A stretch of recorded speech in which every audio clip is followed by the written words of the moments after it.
நாடு முழுக்க இன்னைக்கு அதிர்வலைகளை ஏற்படுத்தியிருக்கிற ஒரு விஷயமாக திருப்பதி தேவஸ்தானம் தரப்பிலிருந்து வழங்கப்படுற லட்டு, அதுல அசைவ பொருட்கள் கலக்கப்படுறது அப்படிங்கறது குறித்த விஷயம் ரொம்ப பூதாகரமா இருக்கு, பேசுபொருளா இருக்கு. அதனால ஏதாவது ஒரு ஹானி ஆகும்னா அது கடவுள் தான் கொடுத்திருக்காங்கன்னு நினைக்கிறவன். எங்களுடைய நம்பிக்கையை கொஞ்சம் கொச்சைப்படுத்துற மாதிரி இதெல்லாம் நமக்கு நாமளே தேடிக்கிற அழிவு. அது ஒரு பிரசாதம் வாங்குறோம், அந்த செய்தி கேட்கும்போது எப்படி இருக்கும், நெஞ்சே வெடிக்கிற மாதிரி தான் இருக்கும். மாத்திரையிலே நாங்க அது மாதிரி இப்ப அந்த பச்சை கலர் போட்டாதான் வாங்குறோம். மாத்திரை இருந்தாலே அது மாதிரி கொழுப்பு இருக்கிறதெல்லாம் வாங்குறது கிடையாது. அப்படி இருக்குது. இது மாதிரி நடக்கிறத எப்படி இவ்வளவு நாளா யாரும் கண்டுக்காத விட்டாங்க. உண்மையா இருந்தா ரொம்ப மனசு கஷ்டம் தான், அது பொய்யா இருக்கணும்னு ஆசைப்படுறோம், அவ்வளவுதான். இது உண்மையா இருக்கிறதுக்கு வாய்ப்பு இல்லை. இனிமே அந்த நம்பிக்கை வருமா எல்லாருக்கும்? ஏன்னா அதை பார்க்கச்சே எங்களுக்கு அந்த பழைய ஞாபகம் தான் வரும். திருப்பி அது மாதிரி நல்ல லட்டு கிடைக்குமா என்னன்னு தெரியாது. பிரசாதம் எடுத்துக்கும் போது இந்த மாதிரி பண்ணினா அது தப்பு இல்லையா? கோயில திருவா பேசுறவங்களுக்கு எங்களுக்கு அந்த பழைய ஞாபகம் தான் வரும், அது பிரசாதம் ஞாபகம் வராது இல்லையா? அதுல ஏன்னா கலந்துருப்போம் அந்த பயம் தான் இருக்கு எங்களுக்கு.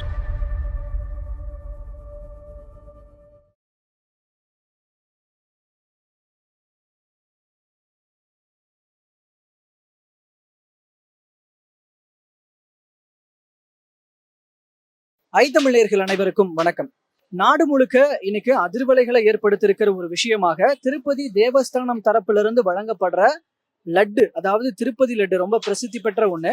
அதுல மாட்டு கொழுப்பு உள்ளிட்ட அசைவ பொருட்கள் கலக்கப்படுறது அப்படிங்கிறது குறித்த விஷயம் ரொம்ப பூதாகரமா இருக்கு, பேசுபொருளா இருக்கு. அதை பத்தி பெருமாளுடைய பக்தர்களாக இருக்கட்டும் அல்லது பொதுமக்களாக இருக்கட்டும் என்ன நினைக்கிறாங்க அப்படிங்கிறத அவங்க கிட்ட கேட்டு தெரிஞ்சுக்க போறோம். கேட்கலாம். மேம், இப்போ இந்த லட்டுல மாடினுடைய கொழுப்பு உள்ளிட்ட சில மாமிச உணவுப் பொருட்கள்லாம் கலந்துருக்கிறது அப்படிங்கிறது இப்போ பூதாகரமா இருக்கு. அது எப்படி நினைக்கிறீங்க ஒரு பக்தையாக? இப்போ நான் ஒரு நார்மல் பீப்புளாக உங்களுக்கு என்ன தோணும்? பிரசாதம் வாங்கி சாப்பிடுறது ஓகே, அவ்வளவுதான். அதுல கொழுப்பு இருக்கு, அது எல்லாமே நமக்கு தெரியாது. அதனால ஏதாவது ஒரு ஹானி ஆகும்னா அது கடவுள் தான் கொடுத்திருக்காங்கன்னு நினைக்கிறவனா, அவ்வளவுதான். அதுல நம்ம தப்பு இருக்கா தப்பு இல்லையான்றது நம்ம மனசுக்கு தான் தெரியும்.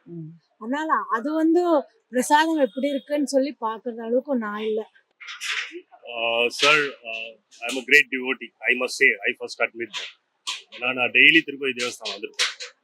ஸோ இந்த மாதிரி ஒரு செய்திகள்லாம் மனக்கசப்ப உருவாக்குறதுன்றதை விட எங்களுடைய நம்பிக்கையை கொஞ்சம் கொச்சைப்படுத்துற மாதிரி இருக்கு. அதுதான் என்னுடைய ஃபீல் ஃபேக்டர். அதுல கலந்துருக்கலன்றது அது அந்த ரிப்போர்ட்ஸு, அதனுடைய ஆத்தென்டிசிட்டி அது ஒரு பக்கம் இருக்கட்டும். இந்த மாதிரி நியூஸை பப்ளிக் டொமைனுக்கு எடுத்துட்டு வரணும் அப்படின்னு எல்லா அரசியல் கட்சிகளும் சில அரசியல் கட்சி முயல்றதோ இல்லை செய்யறதோ இதனால கஷ்டப்படுறது பக்தர்கள் தான். ஸோ ஒருத்தருடைய நம்பிக்கை தான் வாழ்க்கையே. ஸோ நாங்கள் ஒரு நம்பிக்கையோடு வாழ்ந்துட்டு இருக்கோம்.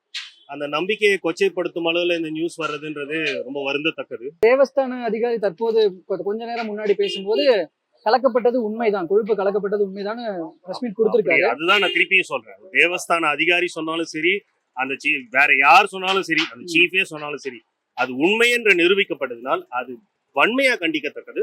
இந்த கடவுளை நாம இந்த பன்னி கொழுப்பு சேர்க்கிறாங்கன்னு சொல்ற ஆளு பார்க்காத ஆளு எப்படி சார் சொல்லலாம்? பார்த்தவங்க கூட சொல்லவும் முடியாது.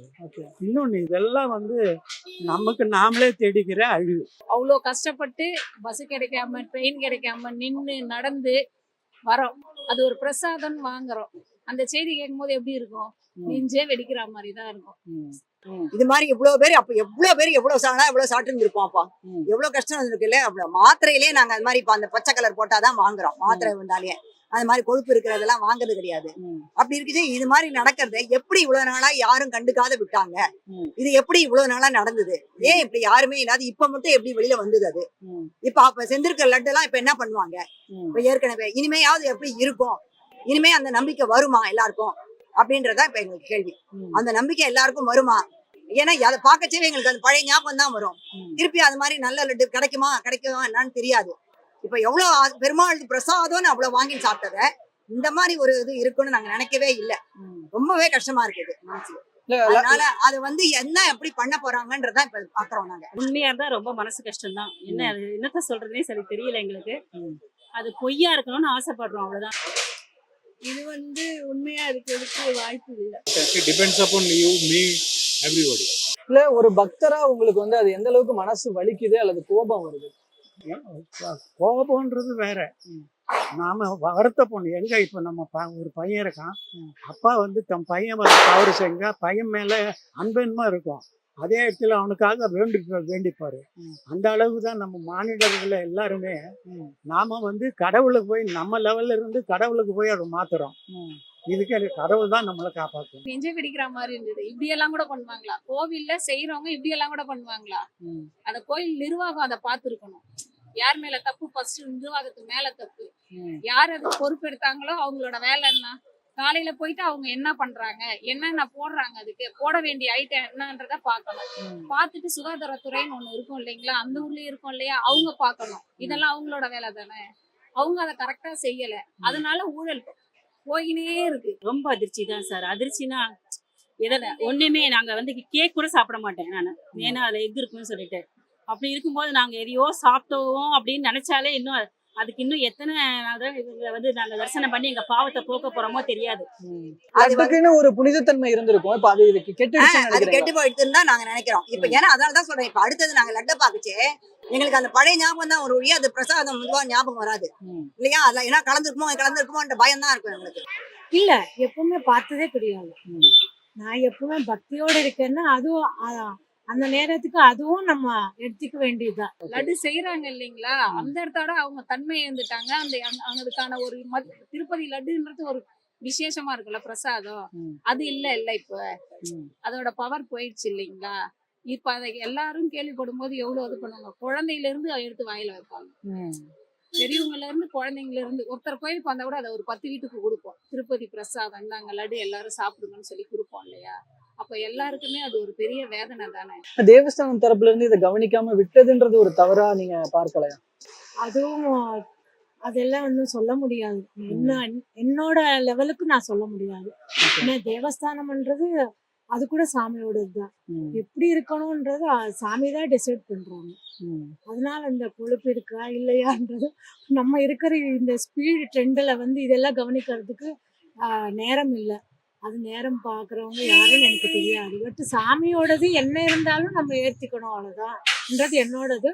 நான் ஒரு சாதாரண இல்லை, அது அப்போ அந்த கம்பெனிக்கு யார் ஓனரோ அவங்க தான் சார், அவங்க தான் ரெஸ்பான்சிபிளாக இருப்பாங்க. அவங்க தான் காரணமாக இருக்கும். மற்றபடி வேற என்ன சொல்ல முடியும்? நாடு நடந்ததுன்றது நான் அங்கே ஒத்துக்க மாட்டேன். நான் மேலே அந்தாவது லட்டுல வந்து அதெல்லாம் சேர்ந்துருக்குன்னு நான் நினைக்கல. நீங்க நம்பல? நான் நம்பல. ஓகே, நான் நம்பல. அப்படின்னு நம்ம கடவுளையே நம்ம சந்தேகிக்கிற அளவுக்கு ஆகிடும். கடந்த 4-5 வருஷமாவே அப்படிதான் இருக்கு அது அப்படின்னு தெரியாது இல்ல. அப்ப அவ்வளவு விரதம் வச்சு போய் எவ்வளவு பக்தர்கள் போறாங்க, கோடான கோடி பேர் வர்றாங்க. அவ்வளவு பேர் வரும்போது அவ்வளவு பேர் அதை சாப்பிடுறாங்க. அதை அவங்க பிரசாதமா சாப்பிடுறாங்க. இது யார சொல்றது? அந்த கவர்மெண்ட்ட சொல்றதா, இல்ல நம்ம கவர்மெண்ட்ட சொல்றதா, இல்ல பக்தர்களை சொல்றதா? யார சொல்ல முடியும்? ஓகே இல்ல. ஓகே, அது அப்ப என்ன பண்ண முடியும் நம்ம? அதுதான் வராது. அப்ப உங்களோட இந்த இழந்த நம்பிக்கையை மீட்டெடுக்கணும்னா என்ன செய்யணும்? அவங்க என்ன பண்ணணும்னா திருப்பி எல்லாருக்கும் இது நடந்தது இல்லையா பொய்யான்றத கரெக்டா நிரூபிச்சு யாரு என்னவோ அவங்களுக்கு உரிய தண்டனை கொடுக்கணும். அது பெருமாள் கொடுக்குறாரோ அது வேற விஷயம். ஆனா இவங்க வாங்கி கொடுக்கணும். அந்த மாதிரி இவங்கள வெளியில கொண்டு வரணும். யாரு என்னவோ வெளியில பாரபட்சம் பார்க்காம அனுப்பணும். அனுப்பிட்டு வேற எது பண்ணணும். அதுதான் நாங்க அந்த தயாரிக்கிற முறைன்றது வெளிப்படையா இருக்கணும்ன்றத கேக்குறீங்களா? ஆமா, வெளிப்படையா எல்லாருக்கும் தெரியணும். உண்மையா இருக்கு அந்த மாதிரி. இது நிஜமா எல்லாத்தையும் கலந்து கொடுக்கறதுல எந்த இதுவுமே கிடையாது. எல்லாரும் கடவுளோட இதுங்கிறது பிரசாதம்னு எடுத்துக்கும் போது இந்த மாதிரி பண்ணினா அது தப்பு இல்லையா? தப்பு தானே. எல்லாரும் எவ்வளவு நம்பிக்கையோட வரோம், அந்த நம்பிக்கையை கெடுக்கிற மாதிரி பண்றாங்களே, அதுல என்ன இது இருக்கு? எல்லாரும் இனிமே அந்த மாதிரி வர நம்பிக்கையே வராது. அந்த அளவுக்கு பண்ணிட்டாங்க அவங்க. பேசுறவங்களுக்குலாம் இது ரொம்ப சௌரியமா போயிடும். கோயில திருவா பேசுறவங்களுக்கு நம்மளே அந்த வெறுவாயம் மேலவங்களுக்கு ஒரு அவுள் கிடைச்ச மாதிரி ஆகி போச்சு. இந்த மாதிரி இருந்த கட்டாயம் அது எப்படி என்னன்றத எல்லார் எதிர்க்கையும் அது நிரூபிக்கிற மாதிரி பண்ணணும். அப்படி பண்ணாதான் திருப்பி எல்லாருக்கும் அவங்க பேரு நம்பிக்கை வரும். இல்லைன்னா அந்த சாமின்ற நம்பிக்கை கூட போயிடும், அப்படின்ற கூட போயிடும். அந்த மாதிரி அளவுக்கு பண்ணிட்டாங்க. அந்த லட்டுல இப்படி இருந்தது. இப்ப நீங்க எந்த பெருமாள் கோயில்ல லட்டு வாங்கினாலும் உங்களுக்கு ஒரு சந்தேகம் இருக்கும் இல்லையா? கட்டாயம் எல்லா இடத்துலயும். ஏன்னா ஏற்கனவே எங்களுக்கு எப்பயுமே உண்டு சந்தேகம். அதனாலதான் நாங்க வந்து ரொம்ப எங்களுக்கு வெளியில எல்லாம் எதையும் சாப்பிட மாட்டோம். நிறைய பேர் பாத்தீங்களானே எங்களை போல இருக்கவங்க எல்லாம் வெளியில சாப்பிட மாட்டாங்க. அந்த மாதிரிதான் வச்சுருக்கோம். வெளியில சாப்பிட மாட்டோன்ற இது என்ன காரணம்னா எது வேணா எப்படி வேணா கலந்து இருக்கோன்ற ஒரு இதுதான் அப்பயே. இது பெருமாள் பிரசாதம்னு சொல்லிட்டு இதை வாங்குறவங்க நிறைய பேர் இருந்தாங்க. அந்த பெருமாளுடையது அங்கத்தி இதுல அது மாதிரி நடக்காது. ஏன்னா அவர் கட்டாயம் அவர் கண்கண்ட தெய்வம், அவர் உடனே தண்டிப்பார் அப்படின்ற ஒரு அந்த இருக்குச்சே. இந்த மாதிரி நடந்த விஷயம் அது எவ்வளவு நாளா நடந்திருக்கு, எப்படி நடந்தது, இதனால ஏன் யாரும் கவனிக்கல அப்படின்றத கட்டாயம் அது வெளியில கொண்டு வரணும். அப்பதான் எங்களுக்கு திருப்தியா இருக்கும்.